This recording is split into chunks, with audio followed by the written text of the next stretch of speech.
बाज़ दफ़ा नहीं माफ़ होता यार। मैं अक्सर व बेशतर ये बात किया करता हूँ और ये बात कहता हूँ कि आप माफ़ कर दिया करें। बदला लेने का सबसे बड़ा तरीका ये है कि आप माफ़ कर दें। लेकिन कुछ तकलीफ़ें ऐसी होती हैं जो इंसान अपने सीने से लगाए रखना चाहता है। कुछ दुख ऐसे होते हैं जो इंसान चाहता है कि उसके सीने में मौजूद रहें, उसके दिल में धड़कन की तरह मौजूद रहें। यानी एक शख्स को जैसे आपने दिन रात सोचा होता है, एक शख्स को जैसे आपने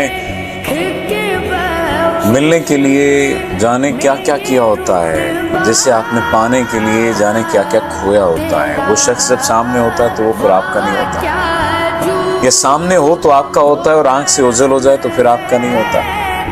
ये कैसा अजीब दुख होता है कि वो अपने हुस्न को आप पर निछावर करता फिरे लेकिन मोहब्बतें कहीं और निछावर करे। ये कैसा अजीब दुख है कि वो आपके लिए जानो माल लगाता फिरे लेकिन दिल ना लगाए।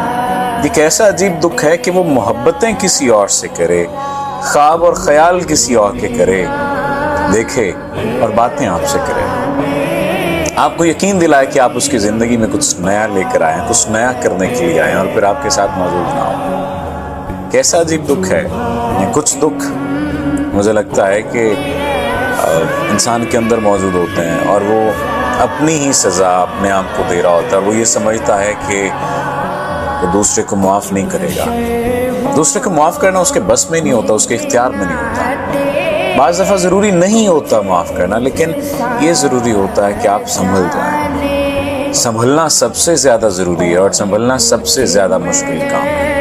याद रखिए, इस दौरे नागवार में जीना कमाल है, मरना कोई बड़ी बात नहीं है। हम मर ही तो रहे हैं। हम सांस लेते हुए जो ज़िंदगी गुजार रहे हैं, सांसों का लेना या सांसों का नाम ज़िंदगी नहीं है, ज़िंदगी गुजारने का नाम ज़िंदगी है। कोशिश कीजिए, अपनी ज़िंदगी की जिम्मेदारी खुद लीजिए और माफ़ अगर नहीं कर पा रहे तो कोई बात नहीं, ना करें माफ़। लेकिन एक बात ज़हन में रखें कि आप अपने साथी हैं, कोई दूसरा नहीं है। और अगर कोई दूसरा होगा भी तो उसका कोई ना कोई मतलब वाबस्ता होगा आपसे।